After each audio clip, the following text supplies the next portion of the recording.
Hello students, welcome back to YouTube channel. तो आज हम refraction through a spherical surface का लेक्चर नंबर 2 करेंगे। तो फर्स्ट लेक्चर में हमने क्या पढ़ा था कि refraction at a convex spherical surface, और कौन सा केस पढ़ा था जब ऑब्जेक्ट कहाँ होता है, रेयरर मीडियम में, ठीक है, and image formed is real. खैर मैंने उस वीडियो में बताया था आपको कि इमेज रियल बने चाहे वर्चुअल बने, इससे फ़र्क नहीं पड़ता है। फ़र्क इससे पड़ता है कि ऑब्जेक्ट कहाँ लाई कर रहा है। ऑब्जेक्ट अगर रेयरर मीडियम में लाई कर रहा है तो हमने एक इक्वेशन ड्राइव की थी, -μ1/u + μ2/v is equal to μ2 - μ1/r। ठीक है, जब ऑब्जेक्ट रेयरर मीडियम में हो, चाहे रियल इमेज बन रही है चाहे वर्चुअल इमेज बन रही है, दोनों के लिए सेम फार्मूला आएगा।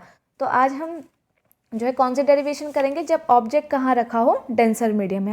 आज हम इस केस को रीड करेंगे। ठीक है, देखो इन दोनों केस में फार्मूला अलग आएगा, जब ऑब्जेक्ट रेयरर मीडियम में हो और जब ऑब्जेक्ट डेंसर मीडियम में हो, दोनों केस में फार्मूला अलग आता है। ठीक है, तो ये केस लेते हैं कि जब ऑब्जेक्ट हमारा कहाँ लाई कर रहा है, डेंसर मीडियम में, और अगेन हम सरफेस कौन सा ही ले रहे हैं, कॉन्वेक्स स्पेरिकल सरफेस ले रहे हैं। ठीक है, तो देखो हमने एक कॉन्वेक्स स्पेरिकल सरफेस क्या कर लिया है, ड्रॉ कर लिया है। ठीक है, जो ये बाहर से उभरा हुआ होता है ना, ये कॉन्वेक्स स्पेरिकल सरफेस होता है। और कॉनकेव कैसा होता है, देखो जो इस तरीके से अंदर से केव टाइप का होता है, यानी कि अंदर से धंसा हुआ है, ये कॉनकेव टाइप का होता है। ठीक है स्टूडेंट्स, अगर आपने इससे पहला लेक्चर नहीं देखा है तो उसमें मैंने बहुत फंडामेंटल से और बहुत डिटेल में पढ़ाया है, तो आप उस लेक्चर को जरूर देखना। ये लेक्चर तो आपसे फिर बहुत इजीली हो जाएगा। ठीक है, फिर भी मैं कोशिश करूँगी अगर आप पहली बार वीडियो देख रहे हो तो आपको इसमें समझ में आ जाए।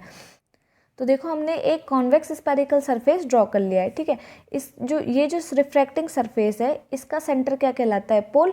ठीक है, ये जो रिफ्रैक्टिंग सरफेस है, जिस स्पेयर का पार्ट रहा होगा उसका सेंटर क्या कहलाता है, सेंटर ऑफ कर्वेचर। ठीक है, तो ये हमारा काम करनी है, इसलिए मैं डॉटेड लाइन इरेज कर दे रही हूँ। ठीक है, और ऐसी लाइन जो सेंटर ऑफ कर्वेचर और पोल से पास करती हुई जाती हो, ठीक है, वो स्ट्रेट लाइन जो सेंटर ऑफ कर्वेचर और पोल को जो है परपेंडिकुलरली काटते हुए जा रही है, उसे क्या कहते हैं, प्रिंसिपल एक्सिस कहते हैं। ठीक है, तो अब देखो हमारा केस क्या है कि object lies in denser medium. तो हमें पता है कि ये जो कॉन्वेक्स स्पेरिकल सरफेस है ये डेंसर मीडियम है, और जिसका रिफ्रैक्टिव इंडेक्स क्या है, μ2 है। ठीक है, यहाँ पे लिख लेते हैं इसको, इसका रिफ्रैक्टिव इंडेक्स है μ2, और जो ये बाहर का मीडियम है ये रेयर मीडियम है और इसका रिफ्रैक्टिव इंडेक्स है μ1। ठीक है, अब यहाँ पे object lies in denser medium, मतलब हमें डेंसर इस मीडियम में कहीं ऑब्जेक्ट को रखना है, तो हम कहाँ पे रखेंगे, प्रिंसिपल एक्सिस पे रखेंगे, और वो कैसा ऑब्जेक्ट होगा, पॉइंट साइज ऑब्जेक्ट होगा। ठीक है, हमने पिछले वीडियो में पढ़ाया था कि अजम्पशन क्या होता है कि ओ क्या है, पॉइंट साइज ऑब्जेक्ट है। जैसे हम मिरर में ले रहे थे ना कि ए बी कोई ऑब्जेक्ट है तो उसके पास सम हाइट है, हमें हाइट वाला ऑब्जेक्ट नहीं लेना, हमें एक पॉइंट साइज ऑब्जेक्ट लेना है। ठीक है, अब इससे जो है अब इसकी इमेज बनानी है हमें। ठीक है, तो इमेज बनाने के लिए कितनी रेस चाहिए, कम से कम 2 रेस चाहिए। ठीक है, तो पहली रे हम जो है कर्वेचर से पास कराते हुए ले जाते हैं। ठीक है, लेकिन आपको पता है कि ये जो लाइन जा रही है प्रिंसिपल एक्सिस से, जो कर्वेचर पे पड़ रही है, ये परपेंडिकुलरली पड़ रही है। ठीक है, रिफ्रैक्शन के केस में देखो जो हमारी लाइट है ना, वो नॉर्मल की तरफ बेंड होती है। अगर वो रेयरर से डेंसर में जा रही है तो वो टुवर्ड्स नॉर्मल बेंड होती है। अगर वो फिर क्या हो रही है, अगर वो डेंसर टू रेयरर जा रही है तो अवे फ्रॉम नॉर्मल बेंड होती है, आपको पता है ना।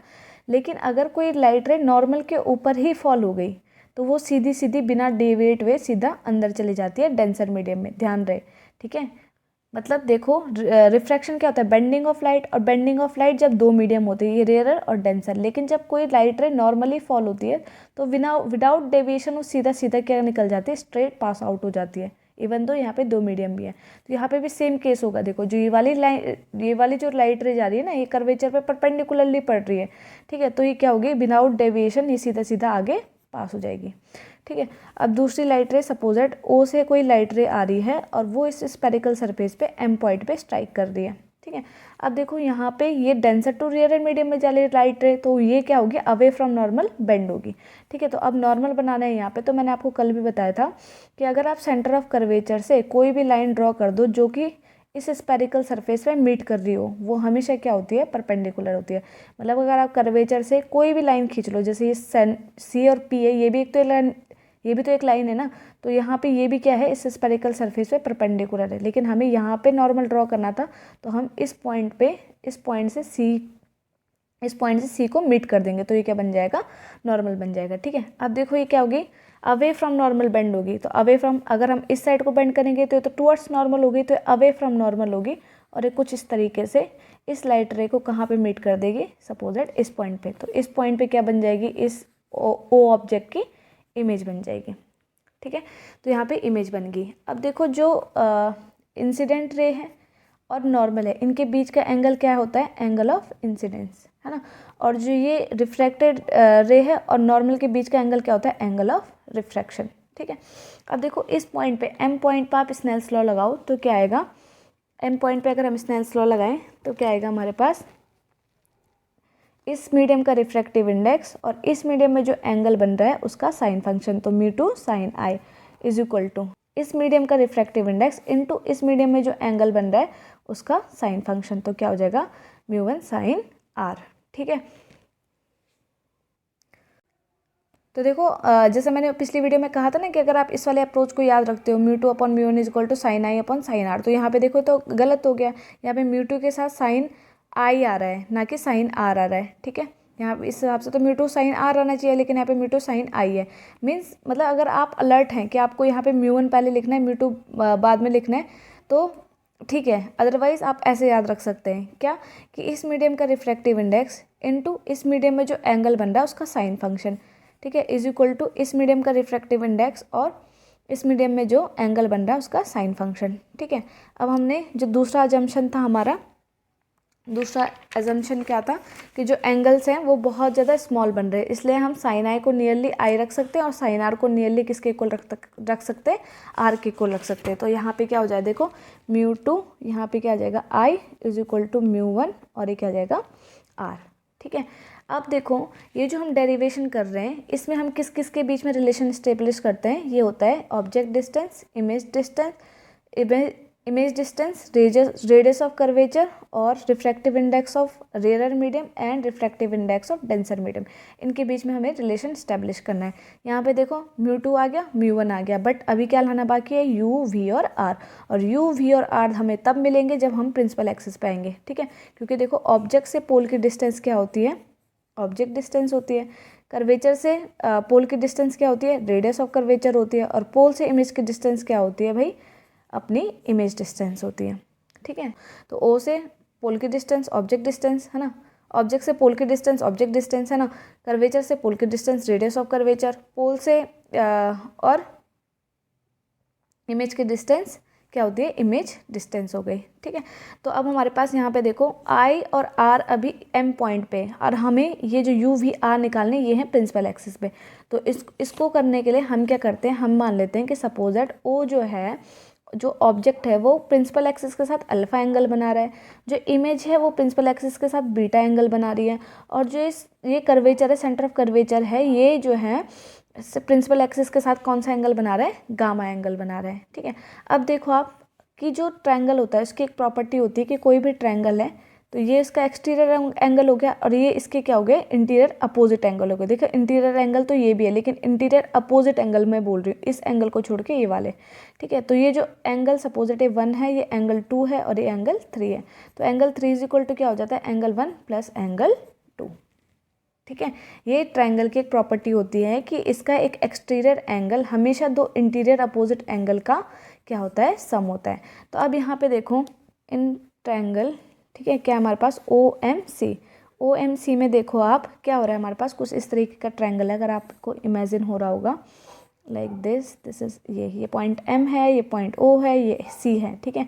और ये जो एम है यहाँ पे है आई और ये है अपना अल्फ़ा और ये हमारा गामा। तो ये देखो गामा एक्सटीरियर एंगल है, तो ये किसके सम के बराबर होगा, दो इंटीरियर अपोजिट एंगल के बराबर होगा। तो यहाँ से देखो हमें क्या मिला, gamma is equal to I plus alpha, it implies right. देखो हमें आई की वैल्यू चाहिए, यहाँ पे पुट करी है, तो I is equal to gamma minus alpha, ठीक है।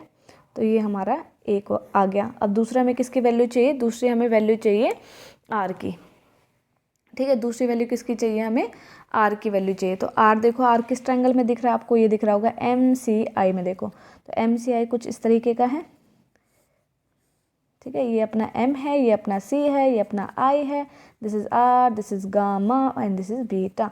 तो हेयर r क्या दिख रहा है, आप r एक्सटीरियर एंगल है, एम सी आई का एक्सटीरियर एंगल है r, और ये क्या होगा, गामा प्लस बीटा के इक्वल होगा। तो यहाँ पे r की वैल्यू भी हमें मिल गई है गामा प्लस बीटा। ये हो गई इक्वेशन नंबर हमारी, अगर इसको हम बोलते हैं equation number 1, this is equation number 2 and this is equation number 3। तो आई और आर की वैल्यू अब इक्वेशन नंबर 1 में रख लेते हैं। तो हमारे क्या आ जाएगी, स्नेल्स लॉ से mu two this is gamma minus alpha is equal to mu 1, R क्या आ जाएगा, गामा प्लस बीटा।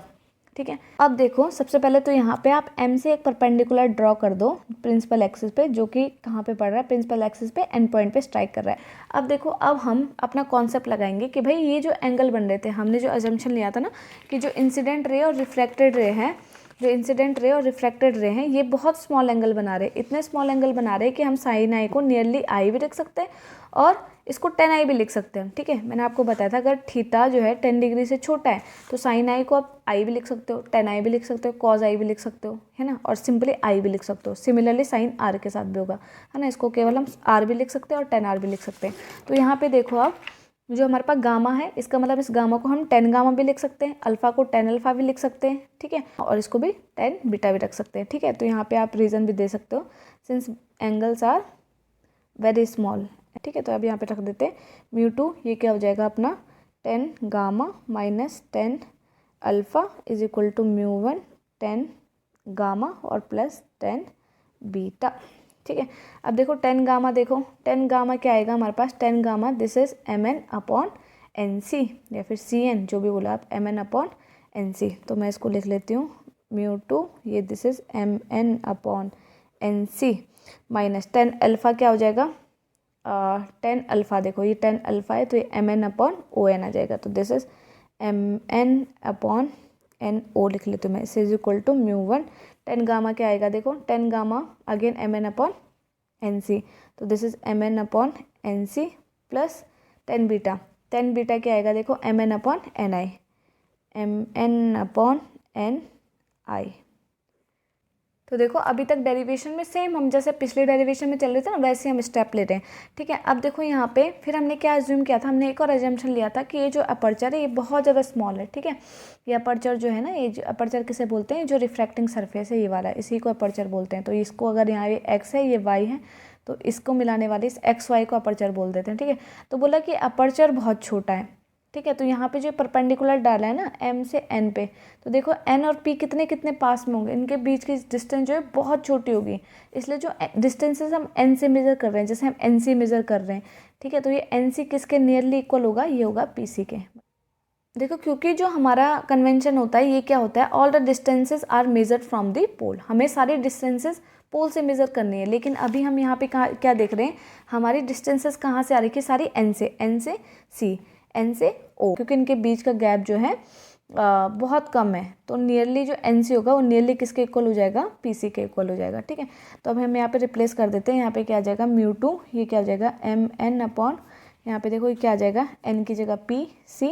ठीक है, माइनस mn अपॉन ये क्या हो जाएगा PO इज इक्वल टू μ1, ये क्या आएगा mn upon PC and plus mn upon PI।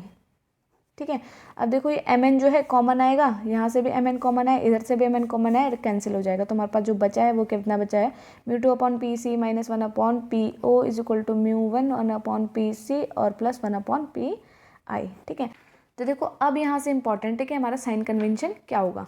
तो देखो हमने साइन कन्वेंशन में क्या पढ़ा था कि जो distances measured in the direction of incident light, कि अगर हम जिन डिस्टेंसेस को इंसिडेंट रे की डायरेक्शन में मेज़र करते हैं उन्हें हम पॉजिटिव लेते हैं। जैसे अगर पोल से कर्वेचर की डिस्टेंस अगर मेज़र करनी है कॉन्वेक्स में, तो देखो आर हमारा क्या है, इंसिडेंट रे की डायरेक्शन में है, तो आर क्या आता था, पॉजिटिव आता था कॉन्वेक्स के लिए, है ना। और जब अगर हमें ऑब्जेक्ट डिस्टेंस मेज़र करनी है तो हमें देखो इस डायरेक्शन में जाना पड़ेगा, है ना। अगर हम इसे OP भी लिखें, OP से इसका मतलब ये नहीं हम इंसिडेंट रे के डायरेक्शन में जा रहे हैं, हमें पोल से ऑब्जेक्ट की डिस्टेंस मेज़र करनी है, तो हमें अपोजिट चलना पड़ेगा, पोल से O की तरफ चलना पड़ेगा। तो U कैसा आएगा इसका, नेगेटिव। ठीक है, सिमिलरली यहाँ पे देखो R, इसके लिए देखो R हमें PC मेज़र करना है, तो अगेन इंसिडेंट रे के अपोजिट डायरेक्शन में चलना पड़ रहा है, तो ये इसलिए क्या हो गया -R। अब देखो यहाँ पे हमारा क्या है, μ2 is equal to 1 upon PC देखो, तो इंसिडेंट रे के अपोजिट डायरेक्शन में चल रहे हैं हम, तो यहाँ पे क्या हो जाएगा μ2 अपॉन 1 अपॉन -R हो गया। ठीक है, अब देखो -1 अपॉन PO देखो PO अगेन इंसिडेंट रे के अपोजिट डायरेक्शन में हमें डिस्टेंस मेजर करनी पड़ेगी, तो PO कैसा आ जाएगा माइनस का, और PO है क्या, object distance, 1 upon -U is equal to μ1 1 upon PC, again PC देखो R है और इंसिडेंट रे के अपोजिट डायरेक्शन में, तो ये क्या हो जाएगा 1 अपॉन R। और पी आई देखो इंसिडेंट रे की डायरेक्शन में हम इसे मेज़र कर रहे हैं, तो पी आई क्या है अपना इमेज डिस्टेंस, तो 1/v हो गया। ठीक है, अब इस म्यू टू को अंदर मल्टीप्लाई कर दो, तो ये क्या आ जाएगा हमारा, ये आ जाएगा -μ2/r, और ये देखो माइनस माइनस का प्लस हो गया, μ2/u और इज इक्वल टू -μ1/r और प्लस μ1/v। अब देखो इन आर आर वाले टर्म को हम एक साइड कर लेते हैं, तो क्या हो जाएगा -μ2/r plus μ1/r is equal to -μ2/u और प्लस μ1/v। ठीक है, इसी को मैं रीअरेंज करके लिख रही हूँ, तो क्या आ रही है -μ2/u प्लस, मतलब इनको इसको आगे और इसको पीछे लिख रही हूँ, तो क्या हो जाएगा μ1/v is equal to minus, या फिर हम इसे लिख सकते हैं μ1 - μ2/r। ठीक है, तो ये हमारी इक्वेशन बनी।